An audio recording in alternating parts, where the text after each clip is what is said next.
Hello, and welcome back to the Beyond Resistance Pod, where we share hard-won insights to build blue power in red communities and start winning.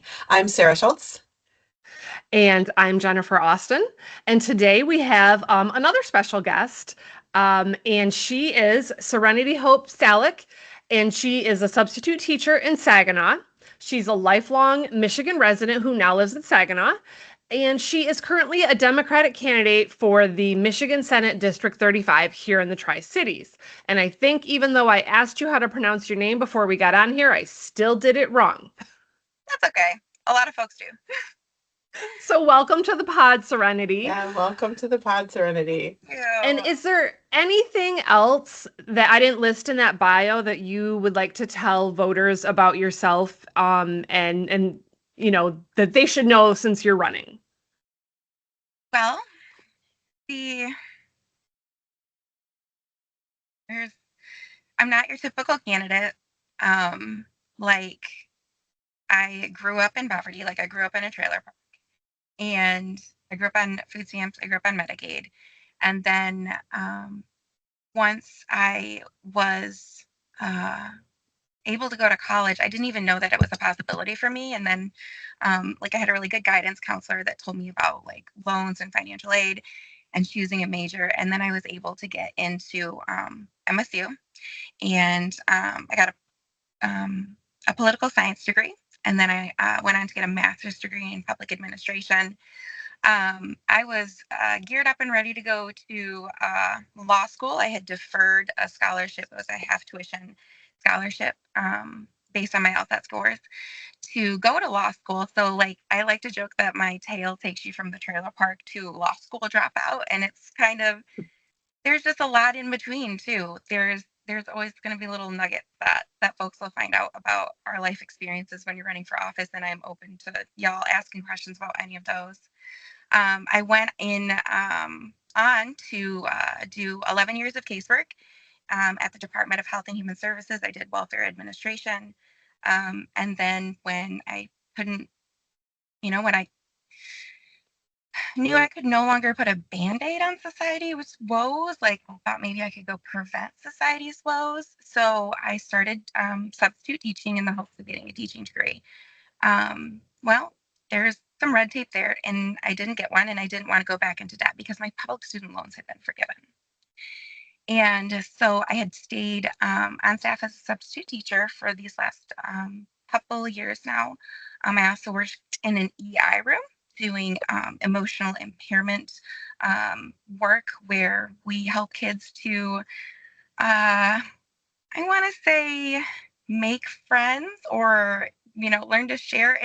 It's a little bit more than that. These are kids who just have a deficit in social skills, and so it's like intensive work with those folks. Mm-hmm. And then now that brings me to here. I am running for office, which I wouldn't know that I was going to be doing if you had talked to me 90 days ago. Like, I decided on the day the paperwork was due that I was going to sign up to run for this office. Wow. Yeah. Yeah, I love hearing about, your earlier life because I wouldn't say you're totally untypical. There are for sure people that go into politics that have had backgrounds like yours, but you do see a majority of people who have the ability to run for office because of the advantages given to them by their parents and their society and their culture. And yeah, I can relate to that in that, I did not come from very prosperous circumstances myself. And I did fine and you did fine, but Yeah. I get really frustrated when I hear people be like, somebody said to me once, well, Eminem came out of that school, so why can't all the rest of those kids do well? And I was just Because like, Eminem oh is boy, one man we've who got I a really absolutely long love. talk here. He is my favorite like rapper of all time. I don't know what we're allowed to say and not say on this Oh, on this anything. podcast Yes. because like I was in love with Eminem. He was my one hall pass with my husband. We've been married 11 years. Right. And so that still stands, Eminem, if you're out there. No, it doesn't. No, it doesn't, honey. I hope you're not listening. So he is a lyrical genius. You can tell that man is so incredibly intelligent. So he was one in hundreds of thousands, just like I'm one of hundreds of thousands of kids who will be on Medicaid, on food assistance, and come out of that with, a college degree and grit and just escaping the whole victim victimization that sometimes our folks on the bottom rung of our society they're exposed to. Do you know what I'm meaning? Like there's a learned helplessness when you don't ever see anyone rise above their circumstances in your community. And like I said, Eminem is one in a million. Yeah. Well, thank you so much for running. And as a fellow MSU political science graduate, I know, right? I'm just really excited to hear your story. And when you mentioned like how little time you sort of had to kind of think about whether or not to do that, that's really because of the situation that we're in here in the 35th with our special election and the governor calling it with only a short window of time for folks to decide whether or not they wanted to kind of, put their name in the hat. And then the short period of time from then into the primary, and then again for the general. We're in a 100-yard dash as far as elections go here in the 35th. So thank you so much for running. It's so important that we have robust primaries with really lots of optional candidates who represent different walks of life. So I just really appreciate you for doing that. I wonder if we could dig in, you kind of touched on it a bit, but we can dig in a little further about just your motivation, right? So like back, how many couple of weeks it was ago when you made that decision to run, what were some of the motivating factors for you? So, first and foremost, I think to understand how this came about is you'll need to know that I'm a person of faith. And January 6th, 2021 was really freaking scary. And prior to that, the Midland Dam breaking and like the floodwaters coming up, like within a few thousand feet of my home was really freaking scary.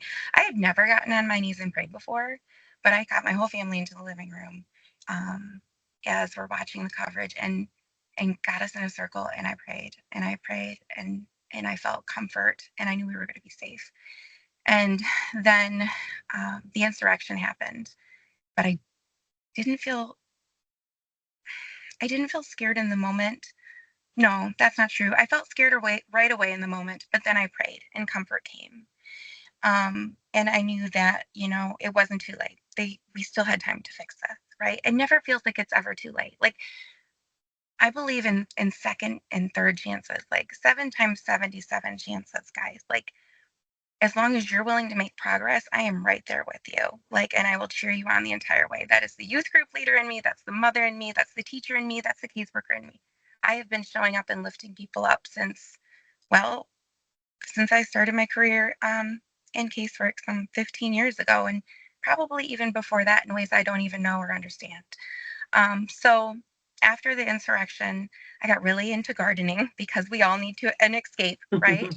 And so I remember being in my garden, sitting next to my strawberry boxes, and thinking that it was a moment of like despair, of helplessness, and I refused to feel helpless. And I was praying, and I said, "What in the world should we do?" And I heard that still small voice that told me that no good people are running for office. And then it said, "You're a good person." And then it said, "You should consider running for office." And then I said, "Oh, fuck no, I'm not running for office." Because that's really freaking scary. Yes, and then it you know is. what that voice said? The voice referred to a scripture that I really quite like. And it's actually from the Book of Mormon, so many people won't know it, but it's I will go and do the things that the Lord hath commanded because I know that the Lord will find a way. He wants me to obey. And so it's an expression of faith when a man had to do an impossible task in order to support his, generations going forward. And kind of that's where I'm at now. I heard that call and I tried to put it away. And every time I put it away, I got uncomfortable. Like I didn't feel comfortable in my own skin. I didn't feel whole. Like when I was not actively working towards running for office or bettering my community politically, I felt like a little bit of that helplessness that I felt on that day in May. And so it finally came to a head when I was at Gretchen Whitmer's Fight Like Hell PAC, like her inaugural in-person class in Ypsilanti. And I had had a fabulous time, and I'd offered myself up to tribute, for a couple of, because you have to, in good faith, run a Democrat. Like you should, even if we know those places are going to go red, because it can shift platforms, and it can normalize with, like, I believe Jen posted something earlier this week. It can normalize, issue points that aren't out there, like universal health care. I talked about that in the platform on day one, and other candidates were talking about it, but they moved. They moved because they saw that I was talking about things like universal health care and universal child care. And then platforms shift because we, as candidates, we're all watching to see what resonates with voters and what they're latching onto, because they are the ones that we are going to lancing for. We need to be understanding of what their needs are, right? And they don't know. Uh, they know what they need, like. And one of the things that make me like particularly like, I don't know, want to punch someone in the face. I'm not a violent person, I promise. But like we the have thing those feelings often. Okay. All right, great. I got a punching bag last year for Christmas. So is I get really upset when politicians try to tell voters like what they need, or that they don't understand. I'm working in your best effort. You just give me a little bit more time. Or, these, I promise that, results are coming and results don't come. And like I am doing this really hard thing. I'm running for, because it's important for people to know that they too can run, right? That this is open to everyone. You only need $100 and the ability to fill out some paperwork. And then you can affect change in your own community, because regardless of how much money you spend, you are going to be platformed. You're going to get, time on podcasts like yours. You're going to get earned media from like your stories. You're going to have community partnerships organically build from the people that you meet, and running for office will enrich your life in so many different aspects. Okay, Serenity's all over the place. Back to when I decided to run. So I was at the Gretchen Whitmer PAC, and then we had finished up. We had gone home. The following Sunday, I had went to church, and I was in my chapel. No, I was in Sunday school, and they had there was whispers of a shooting in Grand Blanc at a Church of Jesus Christ of Latter-day Saints. We were all brought into the chapel by leadership, and they were telling us what happened, and they were telling us what steps they were going to do to keep us safe, and giving us options if we wanted to leave now, because in that moment, like, we were all fearing that this was like some kind of attack that was going to ripple through the community. Like, are there more people coming? Like, that's really scary, because we're not that far away from Grand Blanc. So I was sitting there, terrified for a second, and then complete calm the next. Just like that, just like at the insurrection, and just at the flood. And I believe that's the power of the Holy Spirit, like giving you just a moment to collect your thoughts, to think about, what could I do next? How do I help? Because I'm a helper and I can't stop.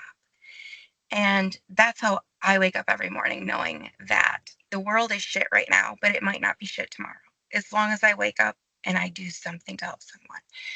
And so one of the women in the chapel asks if we should be praying right now. And then I shot my hand up in the air. Like, I didn't even think about it. And then our leadership says, would you like to offer prayer? Are you offering prayer, Serenity? And, or Sister Salak, that's what they call me. And I said yes. And then I went up to that pulpit and I prayed to the Lord and I asked for discernment to know what to do and then grit to do it for all of us, not just me. But when I spoke those words like into the universe, it just bounced right back to me. Like, you know what to do. You've been waiting 4 goddamn years. And then I knew what I needed to do. And then I went and I tried to file that paper. I don't know anything about campaigning or running an election. I tried to file that paper at the clerk's office in Saginaw County first. And they're like, oh, no, no, no, sweetie. And so then I had to actually enlist my great aunt to take me to Lansing the next day to fill it out. So I filed like literally within moments of deciding that I was going to do it. Well, that's really interesting. Yeah, I love hearing that story, like the different ways that people decided if they were going to do that. Sarah, do you want to talk about action is the antidote to despair, or do you want me to? Well, I mean, so that's one of the kind of mantras of the work that we've been doing here in Midland since the very beginning, since the 2016 election, when we all started to just sort of shell-shocked kind of gather and wonder what the hell happened to our country. And we realized we could wallow in despair. We could, continue to just sit around and just, be fearful, or we could figure out what action we needed to take, or we could take, or we didn't know if we could take, but that we should give it a try. And so we started to say that line, action is the antidote, and really centered on like what action, not just talking, but what physical action could we do, be it running for office, or having a protest, or doing other organizing type events to move the needle. So I hear echoes of that in your story, Serenity, so thanks for sharing it. Absolutely. Yeah. Hold on just a second. I thought of something. Okay.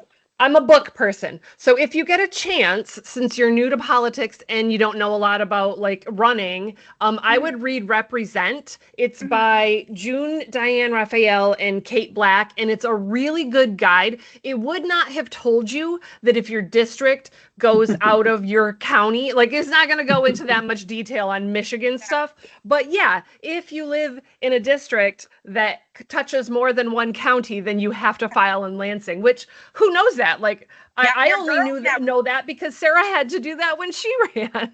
Yeah. Your girl's never gonna figure it now. Like whenever it is that I sign up to run again. So yeah. So now you know. And also, I will also say, and this is for anybody that's like interested in running out there, go to your Democratic Party.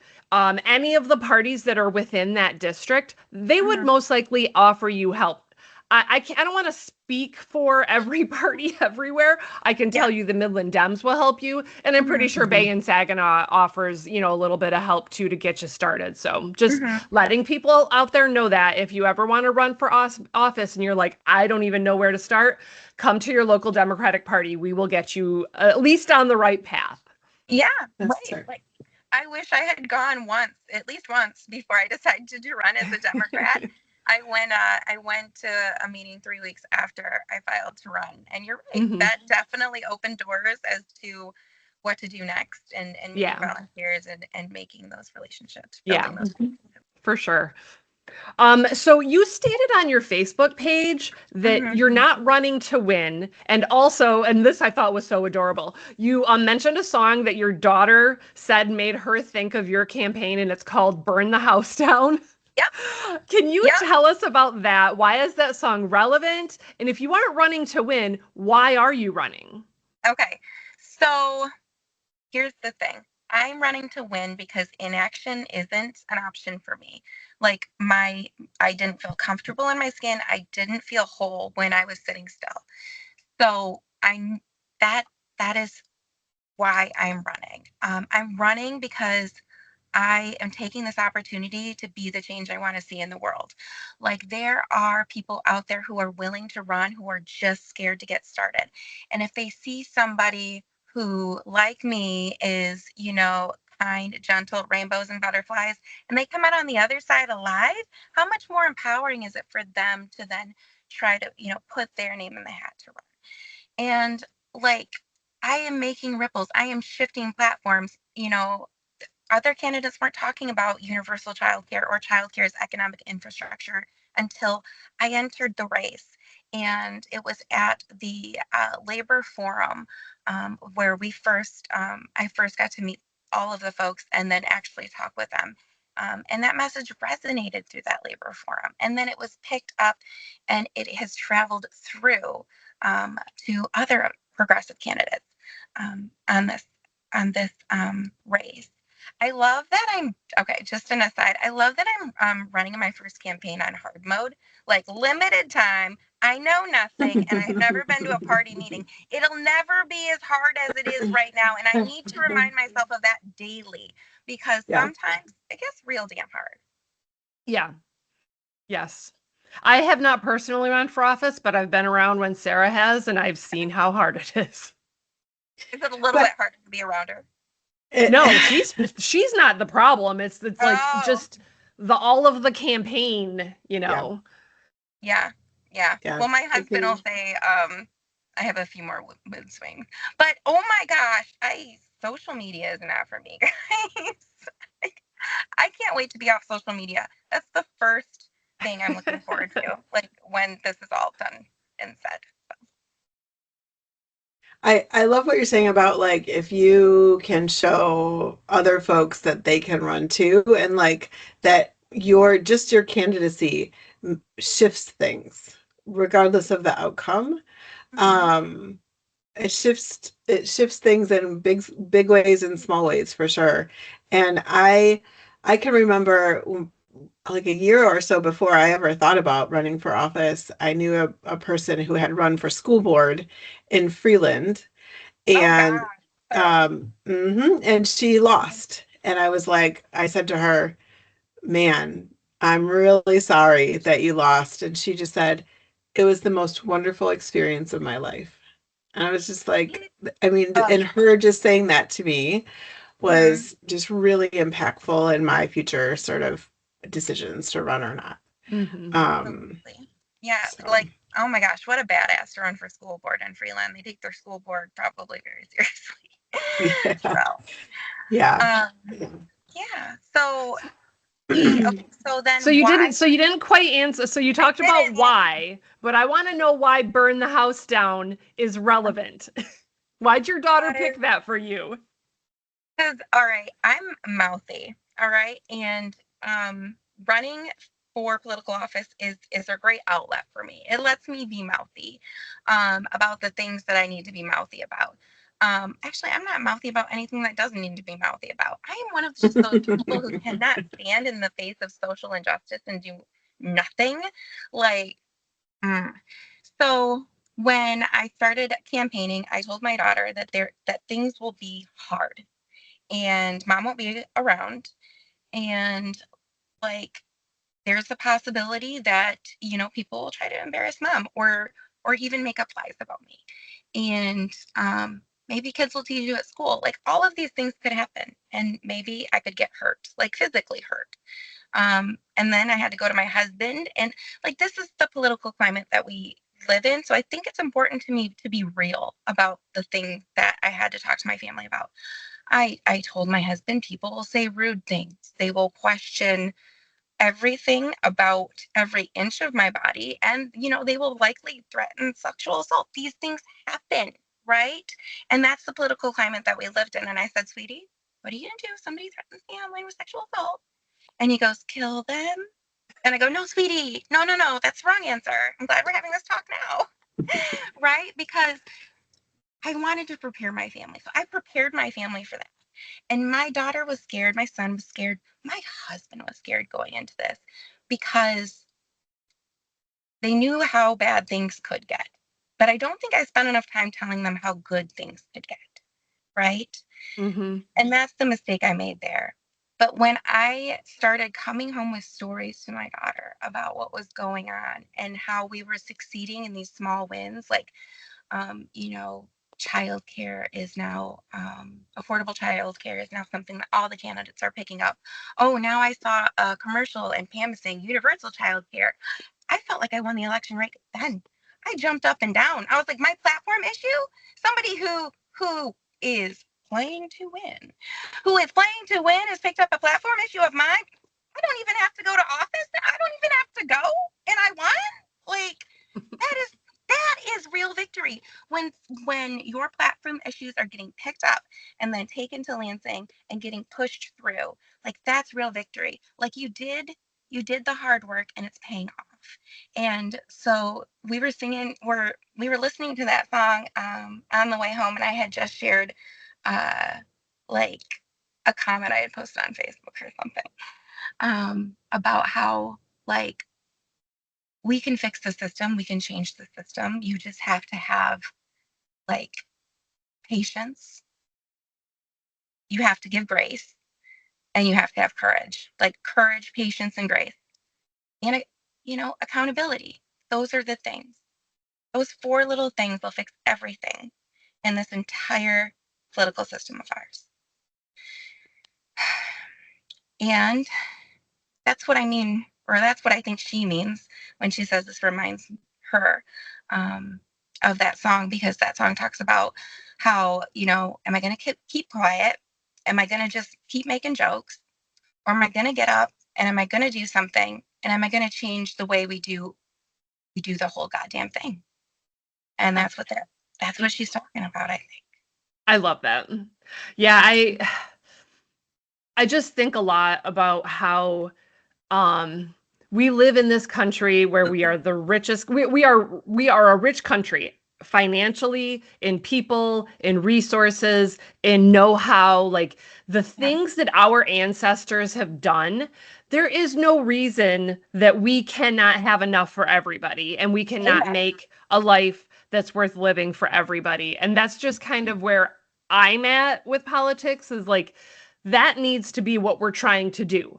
I get the restrictions of politics and policy and legislation and how hard it is. I get that. I'm not naive. But that doesn't mean you don't shoot for the moon so, you land in the stars.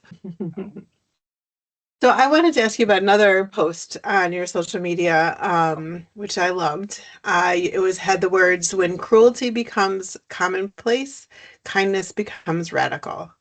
I wonder if you could talk a little bit about that, what that means to you in this current climate, especially, and how might you take the concept of kindness to Lansing with you? So that graphic, when cruelty becomes commonplace, kindness becomes radical, is first inspired by the metal show. That was the first event that a voter invited me to. I didn't have any money, and as people wanted to meet me, as I was just like, invite me places. So I went to a metal show, and I saw a similar phrase written on one of their T-shirts, on one of the band's T-shirts, and I was like, yeah, that is so rings true, right? And then there was also a sign at the protest, at the No Kings 2.0, that kind of resonated with me along the same lines. And I thought, that is true as now as it ever was. Like, we are living in an age where cruelty can mean many different things. Cruelty can mean having more than you need and not giving any to someone who has nothing. It can mean watching, someone's freedom being taken from them in a moment, putting a bag over their head and throwing them in a van, and then not doing anything. There are so many parallels of now to, 1938 Germany, right? And I couldn't tell my kids that I did nothing. And in the face of all of this cruelty, and there is not a lot that many of us can do, right? Hate will breed hate, violence will bring violence. But when we come with an entirely different game plan of reaching out in good faith, with kindness, with courage, knowing that you'll be held accountable, we can move people's hearts and minds. And that is radical. The things that we're wanting for all persons right now is dignity, self-determination, and then extensions of that is healthcare and childcare and livable wages. Like, that's kindness, right? Those things can help folks get lifted out of poverty and get the second chance that I think everybody deserves, right? Nobody should lose their home over a medical bill. Nobody should wonder where their next meal's coming from. Not when there's people out in the world who has more money than they or, 100 generations behind them could ever spend. That's cruel. That man is cruel. And I can't sit by and allow that kind of cruelty to exist in the world without countering it with violent kindness. And what I mean by that is kindness that doesn't stop, kindness that doesn't cede, kindness that's not conditional, right? I will always come to the table with any good faith actor and work towards the common goal. It doesn't matter race, religion, creed, or party, because I believe that people deserve self-determination, dignity, and the right to exist, right? Yeah.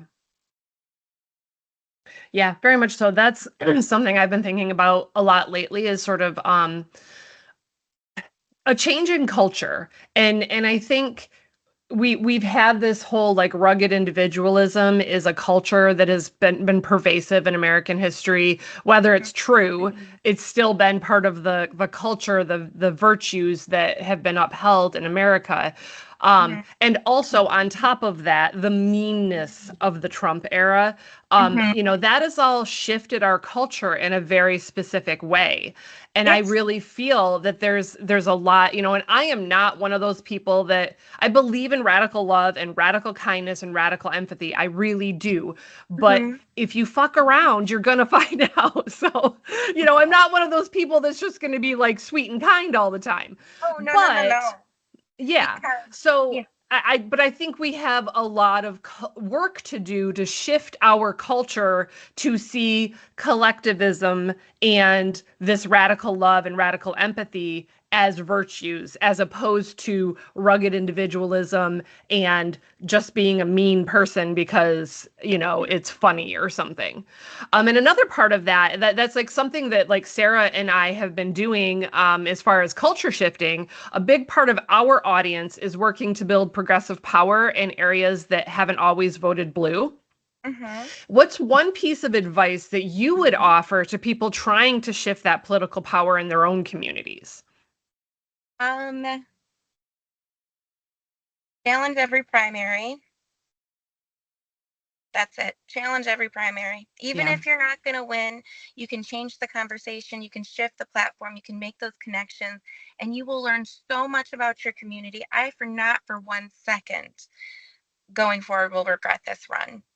And in fact, I think it's important that if the need comes again, like if a team shows up at my door and, they have some starting funding and they need me to challenge someone in a primary, I'm going to show up. I'm going to show up and I'm going to lift the others up around me, and together we rise up, right? When we are doing the work and we are collectively working toward the greater good, we all will benefit. And I would add, like, not only just challenging in a primary, because that's totally fine. You're always going to shift the narrative doing that as well. But I would say even, and we had talked about this before we got on camera, always having a Democrat run in a seat, even if we can't win it, is going to shift the narrative, because a Republican, a lot of times, not always, but they're going to try to get themselves more centered. And then you can attempt to hold them to that. You're shifting the narrative left. And like just a little piece of information to throw in there. I just heard that in Texas, they have somebody to run in every single, I don't know how far down they're talking. I don't know if they're talking county level. but they have a Democrat to run in every single election in Texas for the first time ever. Like the Republicans have never even been able to get somebody from their party in every single race, and the Democrats are doing it. And it was like a couple specific people that like made this happen because you have to challenge or we're just not doing anything. Mm-hmm. What does that happen a lot in Michigan where there isn't someone? Like, are these for like statewide seats or I don't think most statewide and most congressional, most House and most Senate, like here in Michigan. I think last time we had every race contested. Yeah, last election we had somebody run in every one of those seats.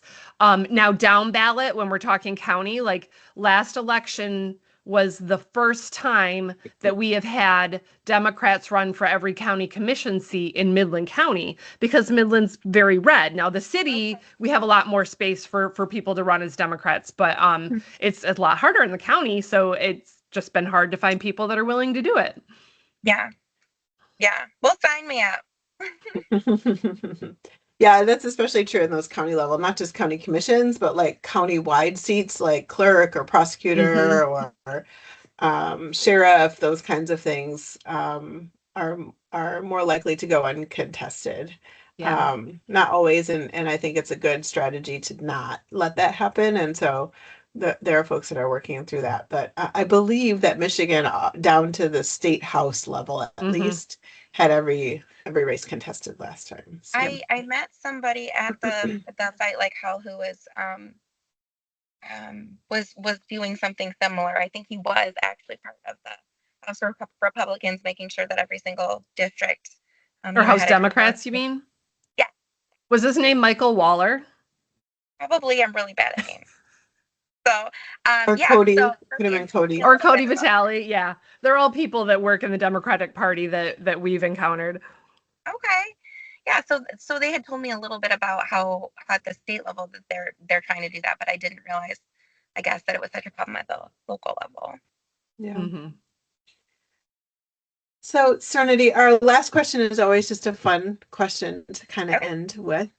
And I'm going to ask this one. I kind of asked it of a group of friends on social media and got some good responses. Since we're kind of coming back from the holiday season and, hunkering down for a couple of months of cold and darkness here in Michigan, I'm always thinking about the next vacation. That's just my thing.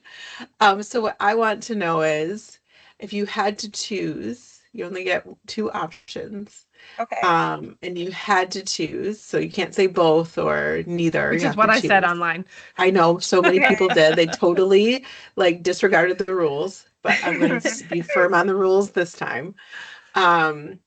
Would you choose for your next vacation the mountains or the beach? You had to choose one or the other. Definitely the beach. Like I love sun. I'm like a lizard, or a cat. Like if there is sun coming through a window, that's where I'm sitting at the coffee shop or the cafe. Like I have my seating arranged so like the sunlit rays from the sunset are just like right in my face while I'm watching my shows. So it's got to be wherever the sun is going to be, right? And those waves, oh, that sounds so calm and peaceful. Yeah. The beach. Jennifer, what would you say if you had to choose and have to choose, and we're talking about what is going to be like from this moment, what would be my next vacation? It would for sure be beach because I'm already getting tired of the cold and the dark. I need sunlight. I need warmth. I need to sit on a beach with a book and somebody hide my phone. So I am not working on anything for Beyond Resistance. Do not let me have my computer. I'm just sitting, reading a book, enjoying the waves and the sun. My kids can play. But the truth is, Riley gets to pick our next family vacation for spring break because it's his senior year. And this is like probably the last one we'll really get with him. And he said he wants to go skiing. And I'm like, oh my God. So I guess we're going mountains. Oh my goodness. Which I love mountains. I love hiking, but I don't like skiing. Skiing is a great excuse to get into a hot tub.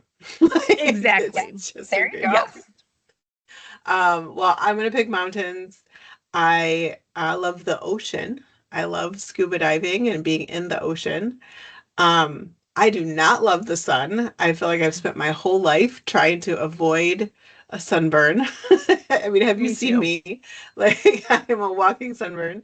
And I like to move my body. And so often I feel like I get to a beach and then I spend a bunch of time setting up, trying to stay out of the sun. And then I'm like, what am I doing? Like, I'm just sitting here. So, and we just spent some time in the mountains over the winter break, and I'm looking forward to going back. So that would be my choice. Very cool. Yeah. Serenity, thank you so much for joining the pod and for running in this super important special election here in our area. Listeners, you can check out this pod and our others by visiting our website, which is beyondresistancepod.com. And you can listen to us next week. We'll be back sharing more insights and stories about hard-won ways to build blue power in red communities and start winning. So thanks so much. All right. Bye, everybody. Bye-bye. Bye. You can listen to the Beyond Resistance podcast on all major platforms. Leave us a review to boost this episode and help us reach more blue dots and red seas. Follow us on social media and like, share, comment to increase our reach. Subscribe to our Patreon and gain access to our private Discord channel and make monetary donations of support through Venmo. You can find all of this and more at beyondresistancepod.com. Beyond Resistance is a Beyond Resistance LLC production. Producers Jennifer Austin and Sarah Schultz. Editing Jennifer Austin. Theme song We Run the Room by Shadow Kitten.